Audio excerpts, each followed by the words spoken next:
हमें ग्रहण कर। भगवान के पार्षदों ने इशारा किया कि कहिए जाएंगे जरूर, पहले झुक तो जाइए। जैसे ही मृत्यु देवी झुकी हैं, ध्रुव जी ने उनके सिर पर अपने चरणों को रखा और मृत्यु देवी पर भी विजय प्राप्त करी। तो ये था सत्संग और गुरु के मार्गदर्शन का परिणाम कि भगवान को आज प्राप्त कर लिया ध्रुव जी।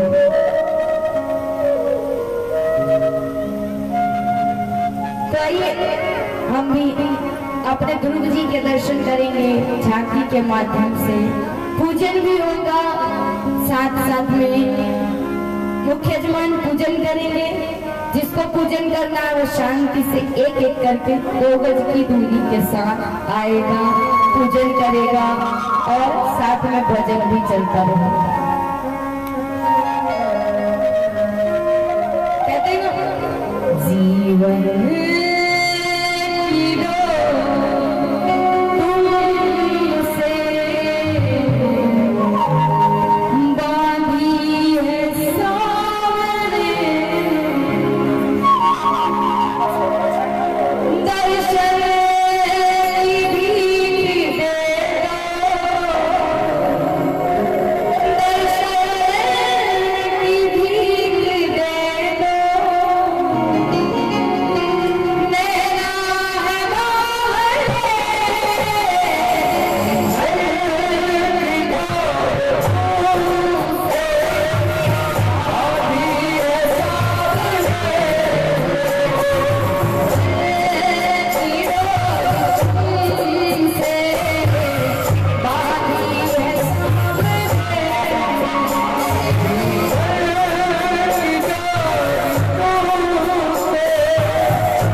Thank you.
बाहर कहीं हमारे अंदर में बैठे हुए खोजते रहते हैं, गली गली भटकते रहते हैं दर, लेकिन अंत में यही होता है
पूजन करना है, पूजन करना है भगवान की झांकी का, नहीं करना। ऐसा समय आएगा हमने सोचे मार मार के पूजन करवाया, जरा करना है कि नहीं करना। ऐसा भी दिन देखना पड़ेगा, कभी नहीं सोचे कि जबरदस्ती महाराज करना है, मन नहीं है नहीं करना, पर कह नहीं पा रहे हैं।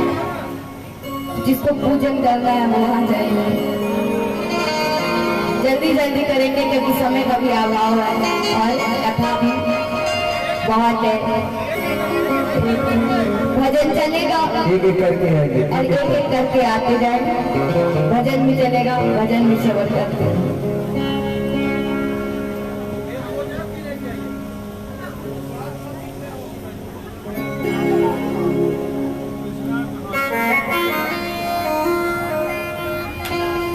भगवान के स्वरूप को देख करके कैसा भाव आ रहा है, नृत्य करने का मन कर रहा है कि पाके बिहारी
आनंद करना है, ठीक है ना।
जाते भी जाइए, आरती करें सिर्फ और चले जाए एक एक करके।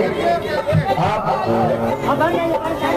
चलिए बैठ गए अपने अपने जगह पर, अपने स्थान पर विराजमान हो जाए, क्योंकि अव्यवस्था हो जाएगी। आप जैसा कि सभी जानते हैं, वहीं से प्रणाम करें भगवान को, अपने स्थान पर विराजमान हो जाए।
राधे राधे।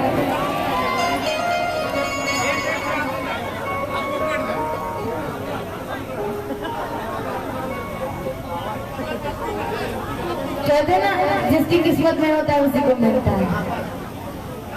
किसी फकीर ने कहा है कि अपनी तकदीर की आजमाइश न कर, कि अपनी तकदीर की आजमाइश न कर, अपने गमों की यूं नुमाइश न कर, जो तेरा है तेरे पास चल कर आएगा, रोज रोज उसे पाने की ख्वाहिश न कर। तो ताली तो बजा लीजिए, हम ही सब कर लेंगे, सभी कार्य हम ही कर लेंगे, फिर आप क्या करोगे? तो कोई नहीं, जितना किस्मत में होता है उतना ही मिलता है। सच है ना? समय से पहले और भाग्य से ज्यादा किसी को नहीं मिला। तो आगे ध्रुव जी महाराज के वंश में हुए उत्कल महाराज के वंश में हुए अंग के हुए वैद, और इन्हीं वैद के हुए पृथु महाराज, जिन्होंने 99 यज्ञ किया। 100वां यज्ञ चल रहा था, इंद्र घोड़ा चुरा करके भाग गया। भगवान ने दर्शन दिया और कहा महाराज अब बस करो, इतने में ही हम प्रसन्न रहेंगे।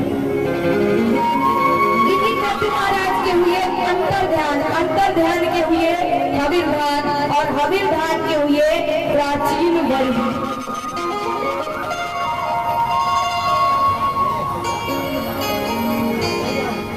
आप सभी अपने स्थान पर बैठ जाएंगे, क्योंकि अभी कथा के विश्राम में भगवान नरसिंह जी दर्शन देने आएंगे प्रहलाद जी के साथ, तब आप पूजन कर सकते हैं, क्योंकि उस समय कोई नहीं रोकेगा आपको। तो विश्राम वेला में आप नरसिंह भगवान का पूजन करेंगे। अभी ध्रुव जी महाराज को जाने देते हैं।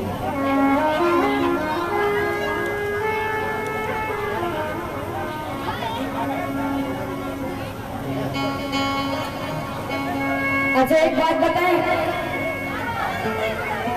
बता दें, राधे राधे कहते हैं मुक्ति मिल सकती है, मोक्ष भी मिल सकता है। कैसे पूछो? मोबाइल घर में रख के आओगे तो जरूर मिल जाएगा। मोबाइल हाथ में रहेगा तब तक तो कुछ नहीं मिलने वाला। मोबाइल लेके महाराज जे कहाँ है लोग, 7 दिन मोबाइल घर में रख दोगे ना, अवश्य मुक्ति मिलेगी, मोक्ष भी मिलेगा, सारे सुख दुख जीवन के कट जाएंगे, पता भी नहीं चलेगा सारे दुख जीवन से कब निकल गए। बस मोबाइल ही सबसे बड़ा दुख का कारण। आपको पता है कुंभकर्ण इतना क्यों सोता था? क्योंकि उस समय मोबाइल नहीं है। अब मोबाइल है इसलिए व्यक्ति सोता नहीं, जागता है।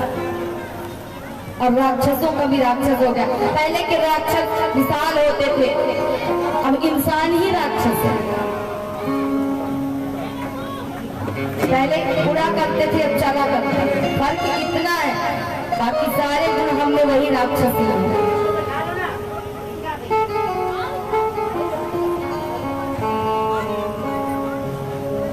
तो पृथु महाराज के हुए अंतर ध्यान के हुए हविर्धान, और हविर्धान के हुए प्राचीन वर्गी जी, जिन्हें नारद जी ने सुंदर उपाख्यान सुनाया, जिसे श्रीमद् भागवत महापुराण में पुरंजन उपाख्यान के नाम से जाना जाता है। प्राचीन वर्गी जी हैं, कैसे राजा हैं, जिन्होंने समस्त पृथ्वी को कुशाओं से पाट दिया। इतने यज्ञ करते हैं, इतने पुण्य करते हैं, लेकिन कहते हैं ना, हमने पहले भी बताया, वेदों को भी लोग पढ़ तो लेते हैं लेकिन अर्थ का अनर्थ हो जाता है, गलती हो जाती है। वही गलती की है प्राचीन वर्गी जी ने। आज नारद जी जब पधारे हैं तो नारद जी को प्रणाम किया। नारद जी ने कहा कि महाराज मैंने राक्षस देखे, पापी देखे, और तुम्हारे दर्शन हुए। बोले कैसी बात करते हो मुझे? मैंने इस धरा को, इस पृथ्वी को कुशाओं से पाट दिया, मैंने इतने यज्ञ किए और आप मुझे कहते हो कि ये राक्षस है, फिर कैसे? तो यही गलती हम लोगों से भी होती है। यज्ञ तो करते हैं, सब कुछ करते हैं, धन भी लगाया, तन भी लगाया, मन भी लगाया, पर कहीं न कहीं चूक हो गई। उसी प्रकार प्राचीन बलि से भी नारद जी ने कहा, देखना चाहते हो क्या पाप किया? ऊपर मुड़ करके देखो। जैसे ही आसमान की ओर देखा है तो क्या देखा कि हजारों घोड़े, हजारों बकरे मुख खोल करके खड़े हुए, मानो कहना चाहते हो जिस प्रकार तुमने हमें मारा है उसी प्रकार हम तुम्हें मारेंगे।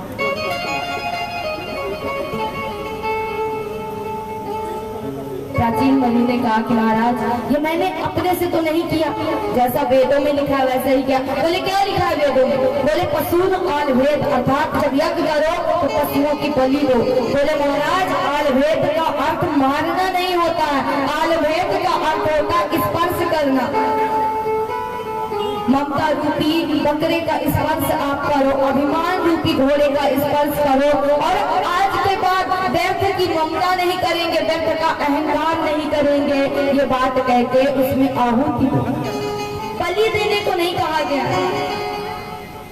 प्राचीन बलि जी के समझ में नहीं आया, तब नारद जी ने उन्हें सुंदर एक उपाख्यान सुनाया जिसे कहते हैं पुरंजन उपाख्यान। एक पुरंजन नाम का जीव है, सभी ध्यान से सुनेंगे, बाद में बताएंगे किसकी कहानी है। आप लोग इतने सारे बैठे हैं, उसमें से एक की कहानी है, वो चुन के बताएंगे, तो सभी ध्यान से सुनेंगे। पुरंजन नाम का एक व्यक्ति जीव है, उसका एक सखा है अविज्ञात, जिसे किसी के द्वारा जाना ना जा सके उसे कहते हैं अविज्ञात। ये अपने सखा को लेकर के निकल गया एक नगर की तलाश में, लेकिन इसे कोई नगर पसंद नहीं आया। तब हिमालय की दक्षिण दिशा में एक सुंदर नाव द्वार का नगर इसे दिखा। नाव द्वार हमारे शरीर में भी होते हैं, दो आंख, दो कान, दो नासाक्षिक, एक मुख और दो उपाच्य इंद्रियां। तो इस प्रकार हुए नाव।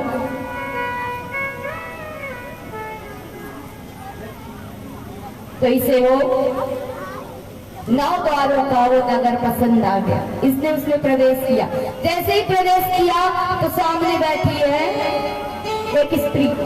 कहा तुम कौन हो? बोली मैं तो नहीं जानती हूँ कि मैं कौन हूँ, लेकिन हाँ तुम मुझे अपने साथ रख लोगे तो तुम्हारी मदद अवश्य कर दूंगी। उससे विवाह कर लिया। उसका नाम है, इसे क्या कहते हैं? बुद्धि। ये अकेली नहीं है, इसकी 10 सखियां हैं, 5 ज्ञानेंद्रियां, 5 कर्मेंद्रियां। अकेली नहीं है, 10 सखियों के साथ है। अब जैसे ही आगे बढ़ा तो मुख्य द्वार पर डंडा लेकर के बैठा हुआ है विसूचिन, जिसे कहते हैं मन। अब बुद्धि से विवाह किया है, वो खाती है, वो खाता है, वो हंसती है, वो हंसता है, वो रोती है, वो रोता है, सब उसके अनुसार कर रहा है जी। जो पुरंजन है उसी के अनुसार चल रहा है। मन जो है इसका सेनापति है, विसूचिन जिसे कहते हैं। इसका जो मुख्य द्वार है उस पे बैठा है पंच फड़का नाग, जिसे कहते हैं पंच प्राण। अभी बताए ना, अपान उदान व्यान समान, पंच फड़का ये नाग है। जब ये जो देह है, जो शरीर है, जब ये सो जाता है तो भी ये पंच फड़का जो नाग है ये दिन रात लड़ता रहता है, ये नहीं सोता है, ये विश्राम नहीं करता। इसके सामने बैठा है इसका काल चंडवेग, जिसे कहते हैं चंडवेग। ये अकेला नहीं है, इसके साथ 720 गंधर्व और गंधर्वियां हैं, जो ये दिन और रात है। इसने इस नगर पर चढ़ाई कर दी, चंडवेग ने जो काल है इस नगर पर चढ़ाई कर दी। अब ये नगर लुटता ही नहीं है, जो प्राण है वो लड़ रहा है, लड़ रहा है, लड़ रहा है, युद्ध कर रहा है अकेला, लेकिन नगर लुट नहीं रहा है। तब इसकी पुत्री है, चंडवेग की एक पुत्री है जिसे कहते हैं जरा, यानी बुढ़ापा, मृत्यु। जब कहा कि बेटी अब तो मैं हार चुका हूँ, अब जाओ तुम इसे लूट लो, जैसे ही जरा ने प्रवेश किया व्यक्ति की सारी शक्तियां छीड़ हो गई, सारा जवानी का जोश चला गया, अब सब कुछ खत्म हो। तो ये किसी एक की कहानी नहीं है, सबकी कहानी है। हम अपने जीवन को संवारने में लगे हैं। यही होता है कि कोई मरना नहीं चाहता, कोई बूढ़ा नहीं होना चाहता, हमेशा सुंदर दिखे, अच्छे दिखे, यही चाहते हैं। बुढ़ापा सबसे पहले संकेत देता है, कानों के पास के जो बाल होते हैं वो सफेद हो जाते हैं। सबसे पहला संदेश है कि अब अपने पद से रिटायरमेंट ले लो और दूसरे को दे दो, प्रभाव दूसरे को दे दो। लेकिन व्यक्ति की चतुराई देखो, कहता है कि सफेद है गए तो कहा हुआ हम कार्य कर लेंगे, ट्राई कर लिया, कार्य है गए। दूसरा संकेत दिया कि अब नेत्रों में नहीं दिख रहा है, अब समझ जा, जब जाने का समय आ गया पद छोड़ दे। बोला ऐसे कैसे नहीं दिखेगा, हम चश्मा पहन लेंगे, चश्मा भी पहन लिया। तीसरी चेतावनी दी, श्रवण शक्ति छीन ली, अब सुनाई नहीं देता। बोले उसमें भी नहीं हारेंगे, हम तो मशीन बना लेंगे, मशीन भी बना लिया। मतलब प्रकृति से छेड़छाड़, भगवान के बनाए नियमों को पालन नहीं किया, कानों में मशीन लगा लिया, वो भी ठीक है, मशीन भी लग गया। पुनः संकेत दिया, हाथ पैरों की शक्ति चली गई, कमर झुक गया, लटक गया। बोले अभी भी नहीं, हम तो छड़ी का सहारा ले लेकर के चलेंगे, तब चलेंगे। तो कोई व्यक्ति मरना नहीं चाहता, लेकिन जब जरा जो काल है वो आती है और जब बुढ़ापा सवार होता है तो फिर आपको कोई नहीं रोक सकता। ये शरीर जब छीड़ हो गया तो ये आत्मा को निकलना ही पड़ता है। यही हुआ पुरंजन के साथ। पुरंजनी चली गई छोड़ के, उसकी याद में, उसकी याद करते करते मर गया।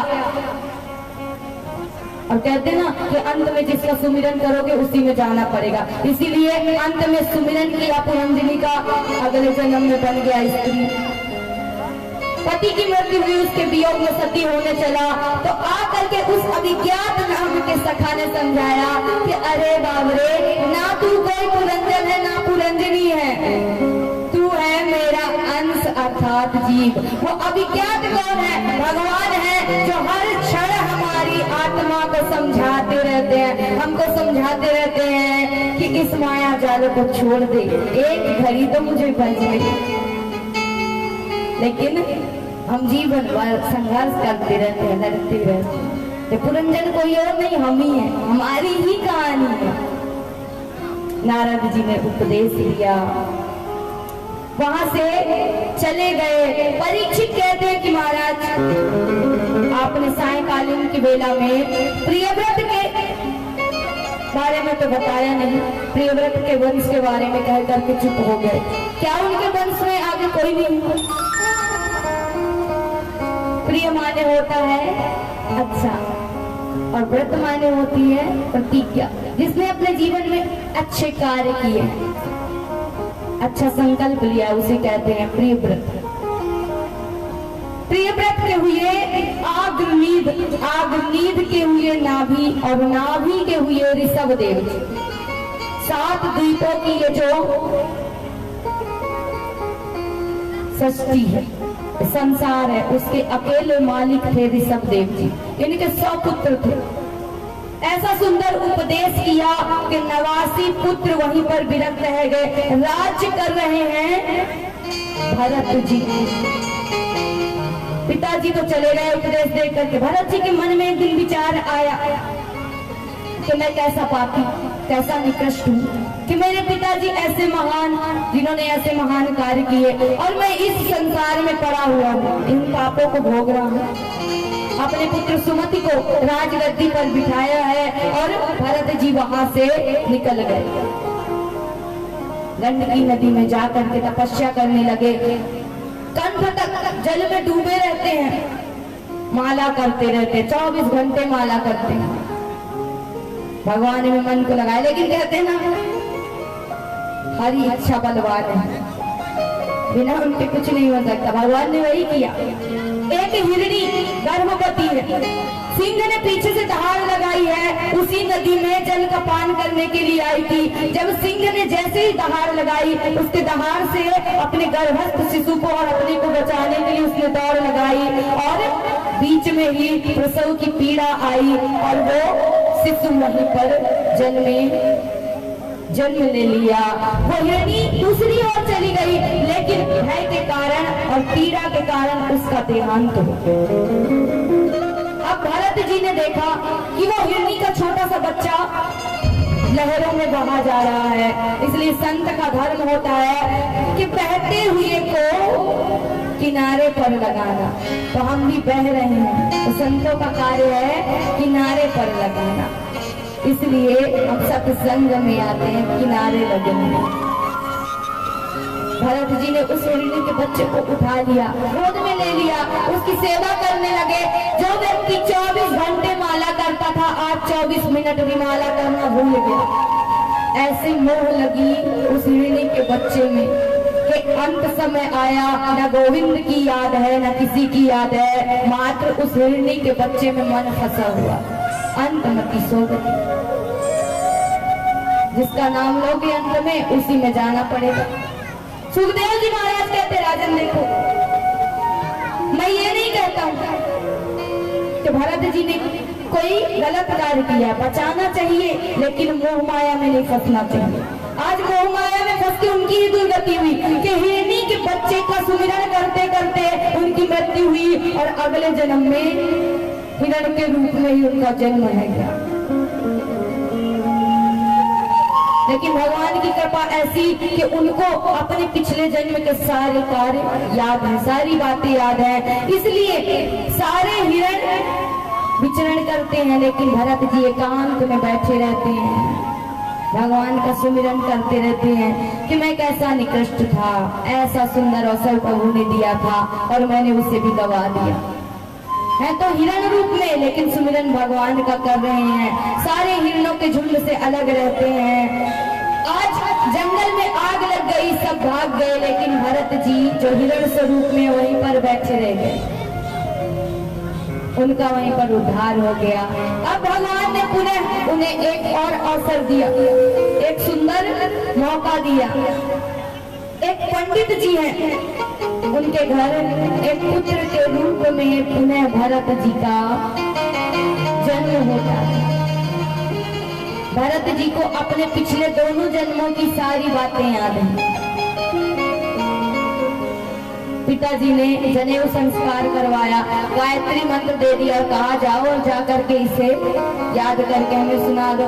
भरत जी समझ गए कि जिससे बचने के लिए मैं भाग रहा हूँ, उसी में मेरे पिताजी मुझे फंसाना चाहते हैं। ये कोई पूजा पाठ के लिए नहीं, भगवान की भक्ति के लिए नहीं, कर्म कांड के लिए मुझे ये मंत्र याद करवा रहे हैं। इसलिए भरत जी ने 4 महीने में भी उस मंत्र को याद नहीं किया। नाम पड़ गया जड़ भरत। पिताजी ने कहा, मैंने सोचा कोई विद्वान पुत्र है, लेकिन ये तो जड़ का जड़ रहा, नाम पड़ गया जड़ भरत। सौतेले भाइयों ने पिताजी के स्वर्गवास होने के बाद घर से भरत जी को निष्कासित कर दिया। आज भरत जी जा रहे हैं, सामने से आ रहा था सिंधु देश का राजा रघुगढ़, बड़ा अभिमानी, कहते ना कि अस को नहीं जन्मा जग माही, प्रभुता पाही जाहि मद नाही। अर्थात प्रभुता पा करके हर व्यक्ति को अभिमान आ जाता है। वैसे है रघुगढ़ राजा, बड़ा ही अभिमानी है। पालकी जोतने वाले 4 कहारों में एक कहार अस्वस्थ हो गया। कहा क्या हुआ? बोले महाराज ऐसी बात है। बोले कोई बात नहीं, सारी प्रजा हमारी है, जो राह में मिले उसी को जोत लो। सामने से चले आ रहे थे भरत महाराज को जोत लिया। अब भरत महाराज की स्थिति कैसी है कि 5 हाथ जमीन आगे की वो टेक करके चलते हैं। जब जो व्यक्ति पालकी उठाएगा और 5 हाथ जमीन देख करके उछल के चलेगा, तो पालकी में बैठने वाले की स्थिति क्या होगी? चोट लगेगी ना सिर में। जैसे ही राजा को चोट लगी, अहंकारी घमंडी तो है ही, क्रोध में आ गया और कहता है कि कैसे हो, तुमसे पालकी भी जोतनी नहीं आती, कैसे कहार हो तुम? कहारों ने कहा कि महाराज हम तो सही कर रहे हैं, ये नया जो मोटा ताजा बाबा आया है ना, यही गड़बड़ी कर रहा है। बोले देखो ठीक से पालकी जोतो नहीं तो तुम मुझे भी जानते नहीं।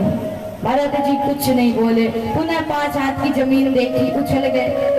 फिर से लगा, अब तो राजा को बड़ा क्रोध आया, कहा कि तुम मुझे जानते नहीं हो, यदि ढंग से पालकी नहीं जोती, इतना मोटा ताजा शरीर लिए घूमते हो, यदि ढंग से पालकी नहीं जोती तो ऐसी चिकित्सा करूंगा जीवन भर याद रखिए।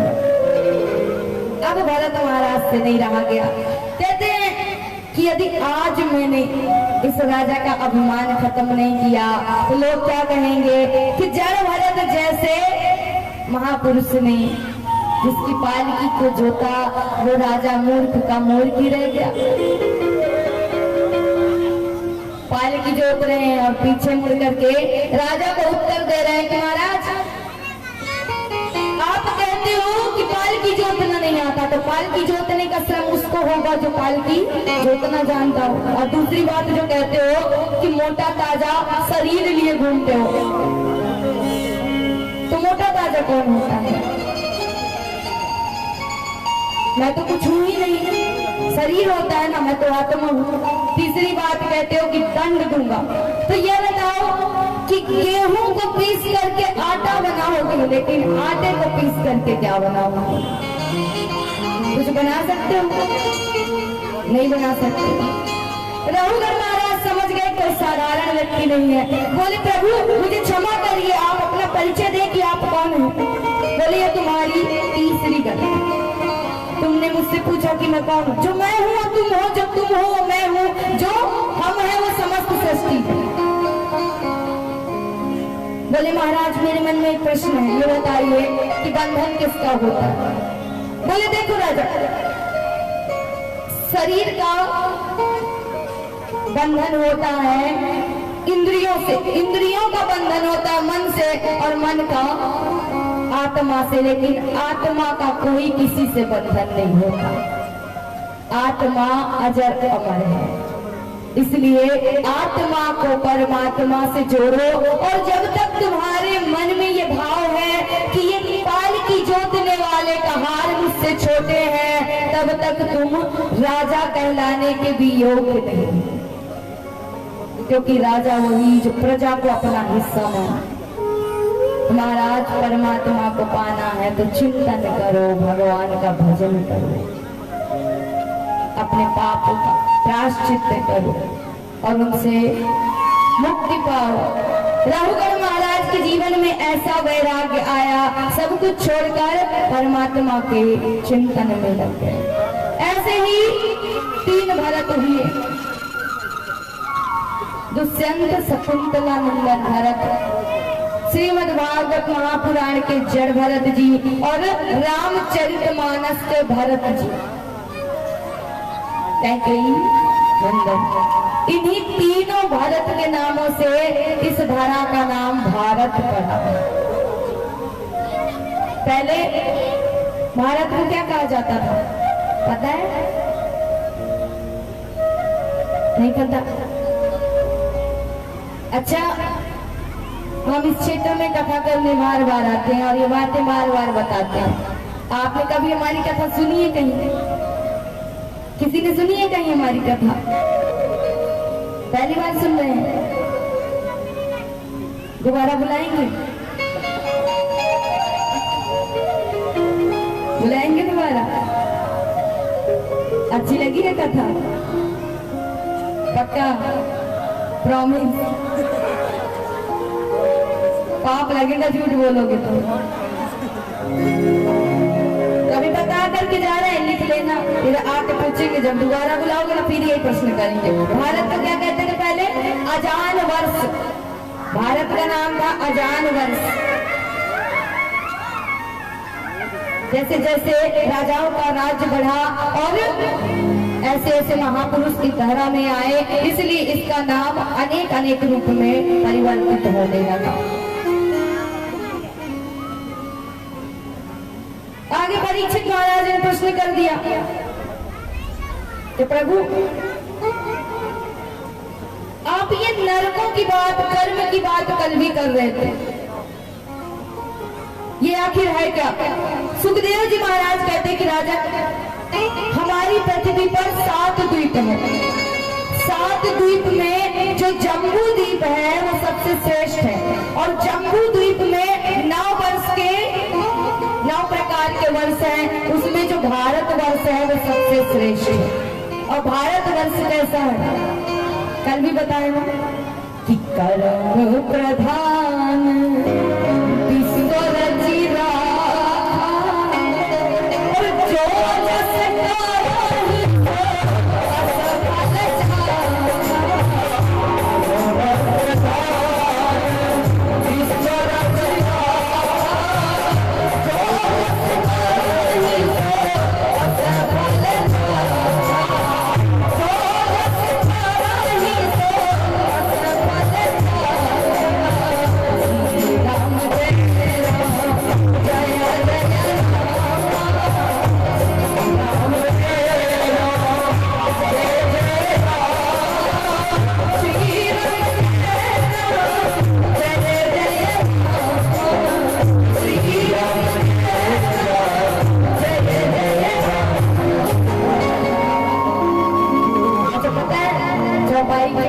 राम राम क्यों कहते हैं? अभी भी नहीं पता। आपने कहा सुनी भी है पहले कि नहीं सुनी? ध्यान से नहीं सुनी है। अब की बार इसीलिए ध्यान लगा लगा के सुना रहे हैं, पूछ पूछ के सुना रहे हैं, बात समझ में आ रही कि नहीं?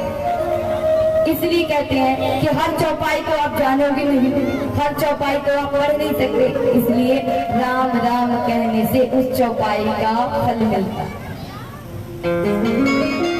राम राम कहोगे तो आपकी भी वो चौपाई की लाइन पूरी हो जाए, इसलिए कहते हैं राम राम। राम का नाम, राम के नाम बिना सारा कार्य अधूरा। तो राजन, ये भारतवर्ष कैसा है? कर्म प्रधान विश्व दरिद्र, अर्थात कर्मों के अनुसार इसमें फल मिलता है। परीक्षित ने कहा कि भगवान, कर्मों की बात तो कल भी आप कर रहे थे, नरकों की बात जो थी वो कल भी कर रहे थे, ये नरक होता क्या है? बोले कि हमारी भूमि की दक्षिण दिशा के 99,000 योजन की ऊंचाई पर 28 प्रकार के नरक है। जो व्यक्ति जैसा कर्म करता है उसको ऐसा फल मिलता है।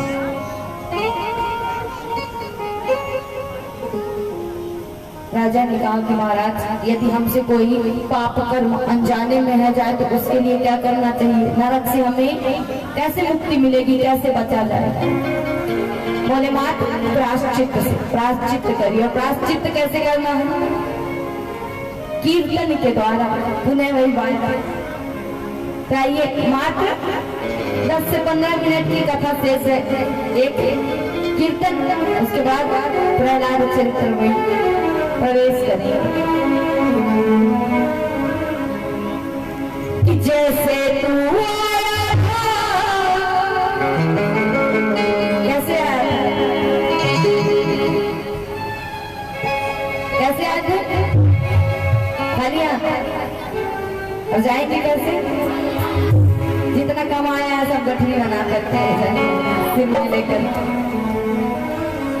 कि जैसे तू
ऐसे राधा नाम नहीं लिया जाता है। मतलब शर्म किसको किसको आती है, ऐसा नहीं है, सबको आती है।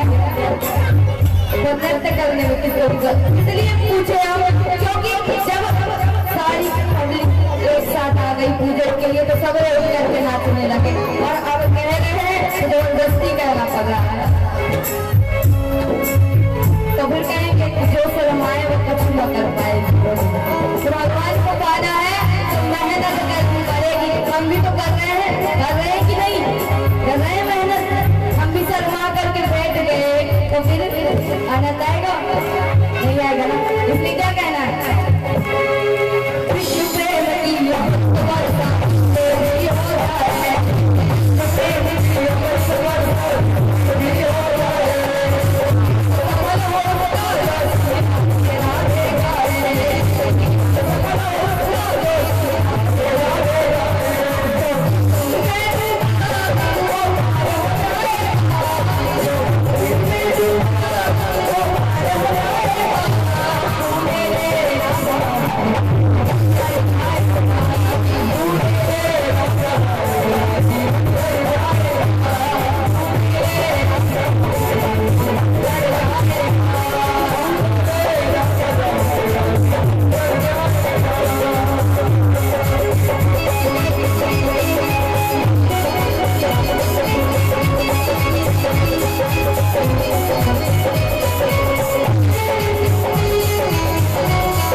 तो मात्र एक ही सहारा है राजा, कीर्तन।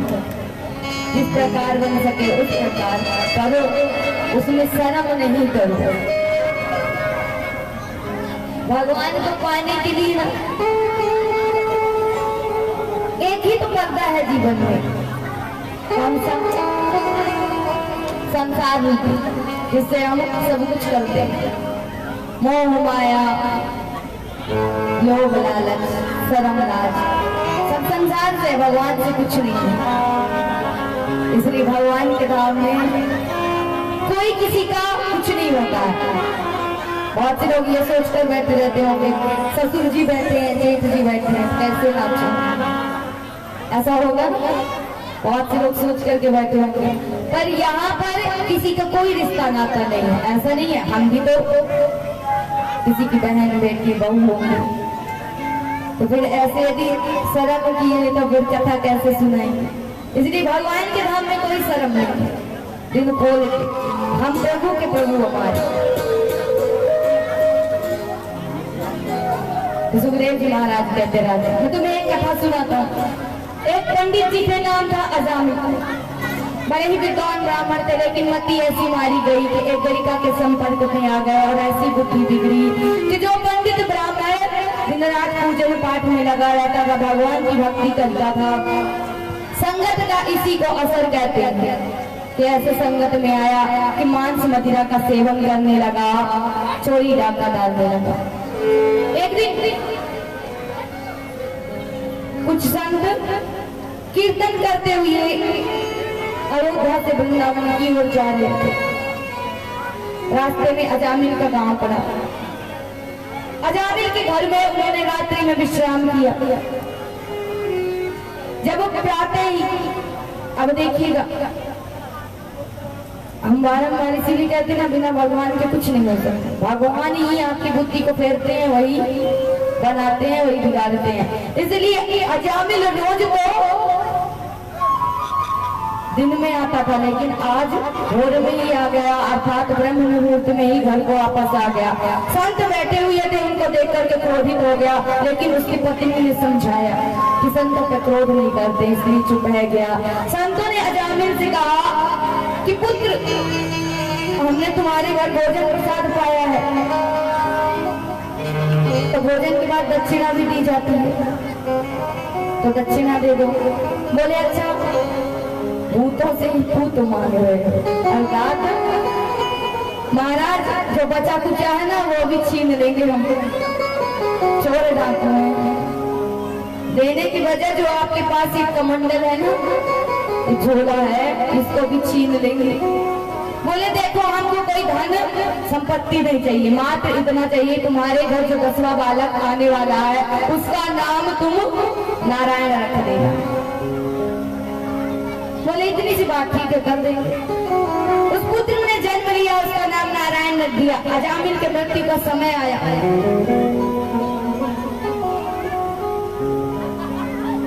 यमदूतों ने उसे घेर लिया, चारों तरफ से खींचने लगे, ले जाने के लिए आ गए।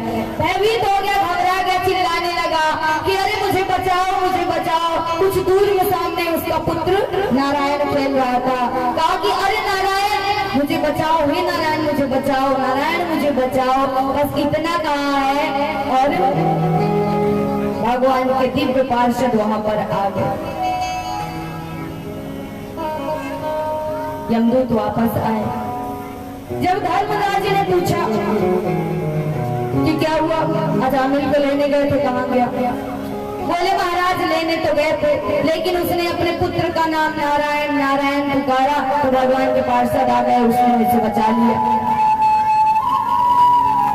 धर्मराज ने चुप कराया कि चुप हो जाओ, तुम कहते थे ना कि मैं किसके नाम को भजता हूँ, तो ये कोई और नहीं, वही मेरे प्रभु हैं जिनको मैं भजता रहता हूँ, यही मेरे आराध्य हैं।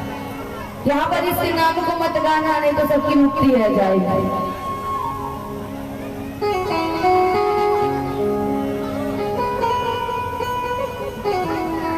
इसीलिए आप देखेंगे पहले के जमाने में ऐसे नाम रखाए जाते थे कि किसी बहाने सही, पुत्र के बहाने, पुत्री के बहाने सही, भगवान का नाम तो तुम्हें आएगा। अब कैसे नाम रखाए जाते हैं? राम राम राम राम।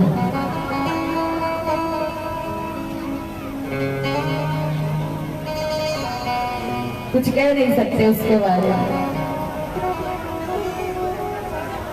यहाँ पर परीक्षित ने प्रश्न किया कि भगवान आपने मुझे बहुत सी कथाएं सुनाई, भगवान ने सबको बचाया,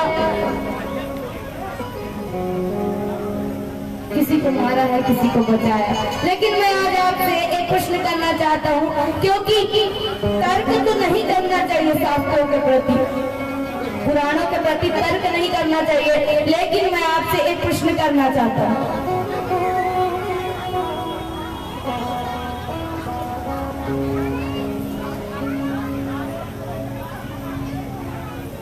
राधे राधे सम प्रिय सुहृदवान भूतानां भगवान् इंद्रश्याते कथमते नवधीत विष्णु।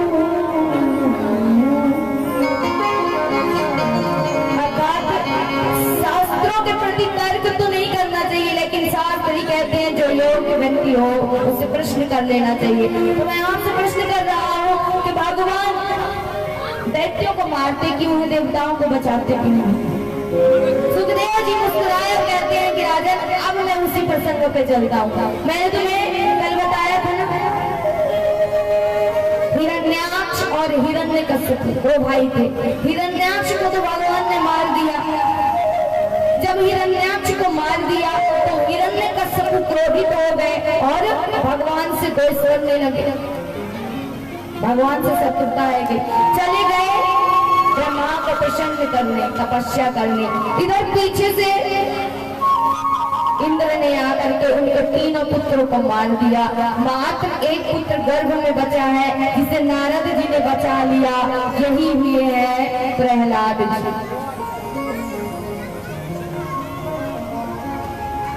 हिरण्यकश्यप वापस लौट करके आए। अब भगवान से तो द्वेष था ही, देवताओं के प्रति भी द्वेष हो गया।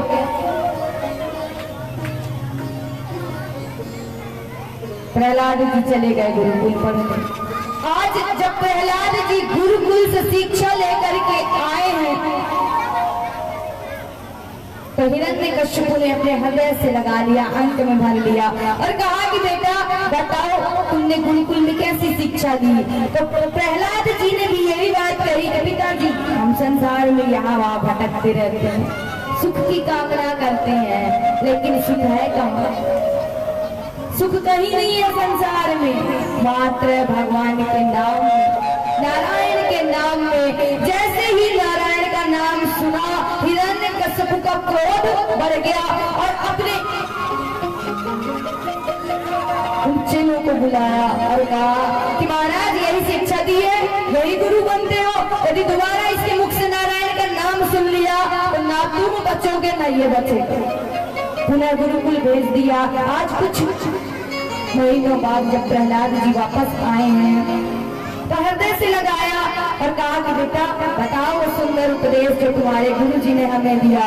प्रहलाद जी ने कहा श्रवणम कीर्तनम विष्णु स्मरणम पाद सेवनम अर्चनम वंदनम दास्यम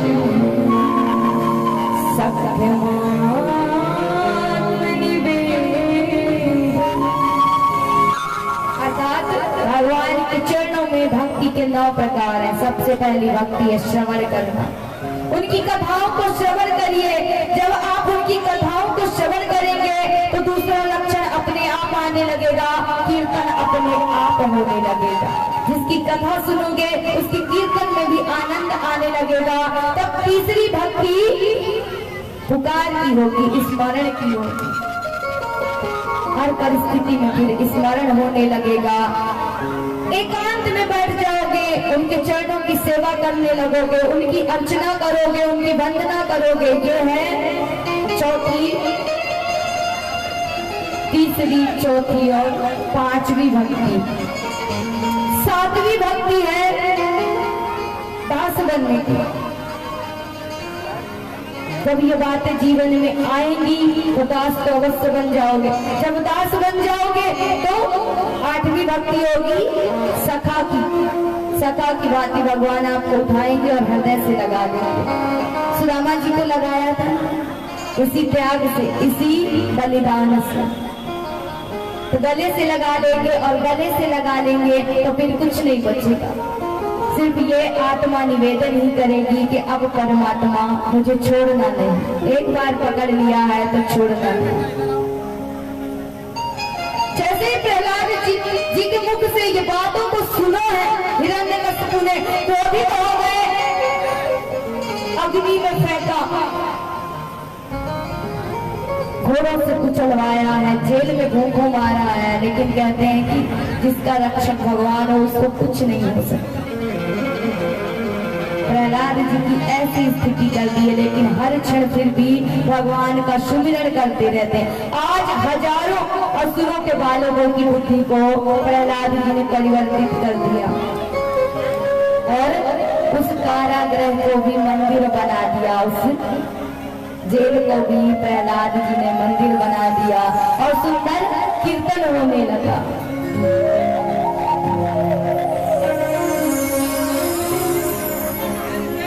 श्रीमन नारायण नारायण नारायण, श्रीमन नारायण नारायण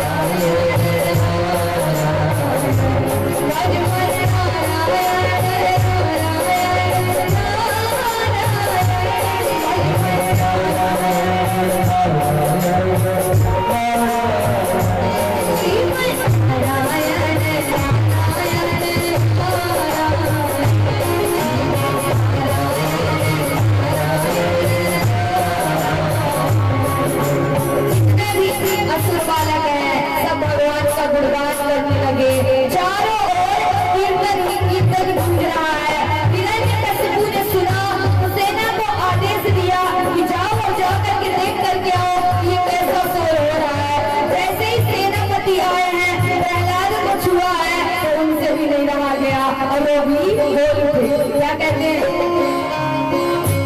लक्ष्मी नारायण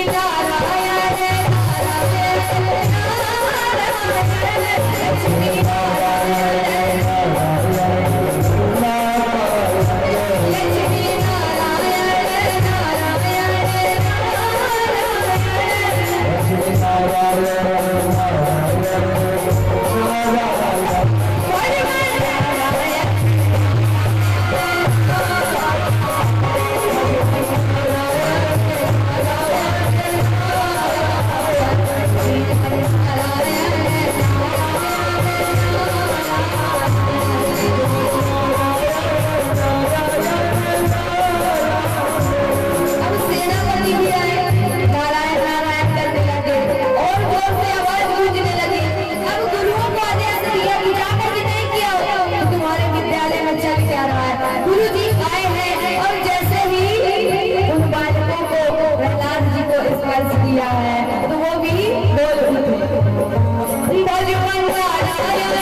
कीर्तन करते प्रहलाद जी को हिरण्यकशिपु स्पर्श कर लेते तो वो भी बिना कीर्तन किए नहीं रह पाता। इसलिए जोर से मुष्टिका का प्रहार किया। दौड़ करके प्रहलाद जी के केसों को पकड़ा और खींच करके लाए कि अरे उदंडी, इतना बड़बोला तुझे बनाया किसने? तू मेरे ही गुरुकुल में, मेरे ही घर में, मेरे ही शत्रु का नाम लेता है। आज तुझे कोई नहीं बचा सकता। प्रहलाद जी को लेकर के आए, कहा कि आज मैं देख लेता हूँ, बता तेरा हरि कहाँ है, तुझसे पहले आज उसी से निपट लेता हूँ। कहा पिताजी भगवान कहाँ नहीं है, हर जगह है। आप में जो बोलने की शक्ति है वो भी मेरे नारायण की कृपा से। बोले अच्छा, और कहाँ है तेरे भगवान? बोले अच्छा, यदि देखना चाहते हो तो इस खंभे में भी मुझे मेरे भगवान दिखते हैं। बोले अच्छा, इस खंभे में तेरे भगवान। जैसे ही उस खंभे में प्रहार किया तो हुंकार करते हुए नरसिंह भगवान प्रकट है। भक्त की एक लाज, एक वाणी के चलते प्रभु ने खंभे से भी अवतार ले लिया। इतनी जोर का हुंकार कर रहे हैं भगवान। दौड़ करके हिरण्यकश्यप को पकड़ा है। अब भगवान के सामने समस्या आ गई कि हिरण्यकश्यप को मारे कैसे, क्योंकि उसे वरदान प्राप्त है। इसलिए गोधूली बेला जब आई है तो उसे पकड़ा है, उठा करके अपनी जंघाओं पर पटका है और कहते हैं कि महाराज अब हम आपको मारेंगे। बोलिए ऐसे कैसे मारोगे? हमने वरदान मांगा ब्रह्मा जी से। बोले क्या वरदान मांगा? बोले यही मांगा है कि ना मैं दिन में मरूं, ना मैं रात में मरूं, ना मैं बाहर मरूं, ना मैं भीतर मरूं, ना मैं अस्त्र से मरूं, ना मैं शस्त्र से मरूं, ना मैं पशु से मरूं, ना मैं मनुष्य से मरूं। 12 महीनों में, यहाँ तक कि मैं किसी महीने में ना मरूं। भगवान ने कहा आपने सारे वचन पूरे कर दिए। बोले एक और बाकी है। बोले क्या? बोले मैंने विधाता से मांगा कि तुम्हारे द्वारा सृष्टि में बनाई गई मैं किसी भी चीज से नहीं मरूं। भगवान ने कहा हमको विधाता थोड़े बनाते हैं, हम विधाता को बनाते। बोले कौन हो तुम? बोले हम हैं तुम्हारे पुराने शत्रु नारायण। जैसे ही नारायण का नाम सुना है, हिरण्यकश्यप उछल करके तलवार लेने दौड़ा। भगवान ने उसे अपनी जंघाओं पर पटका और नाखूनों से उसके सीने को फाड़ करके भगवान ने उसकी अंतड़ियों को अपने कंठ में धारण कर लिया। बोलिए नरसिंह भगवान की। प्रहलाद जी ने आकर के भगवान का क्रोध शांत कराया। प्रहलाद जी को राज्य देकर के भगवान आशीर्वाद देकर के गए हैं। आगे सुनना है कितने बजे तक?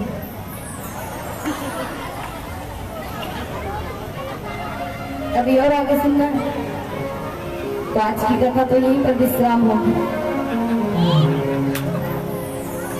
हम तो शास्त्र पुराणों के अनुसार ही चलेंगे, हम तो अलग से नियम नहीं बनाएंगे। वो आपको सुनना है तो क्या करें?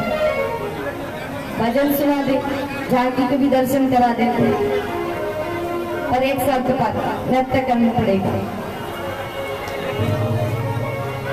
अपने स्थान पे करना है, किसी को यहाँ नहीं आना है, क्योंकि यहाँ झांकी आएगा। तो झांकी के भी दर्शन करने, और जिसको नृत्य करना है वही खड़ा हो, सबरे खड़े नहीं होंगे।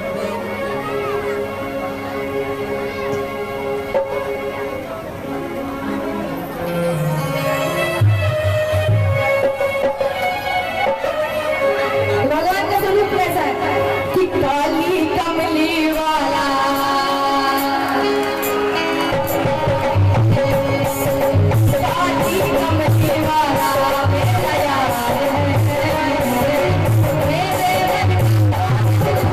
मेरा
और क्या कहना है?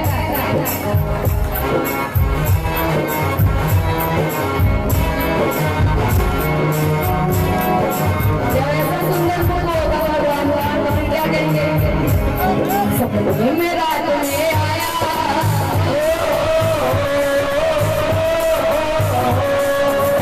मेरा तुम्हें आया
नृत्य करने के लिए।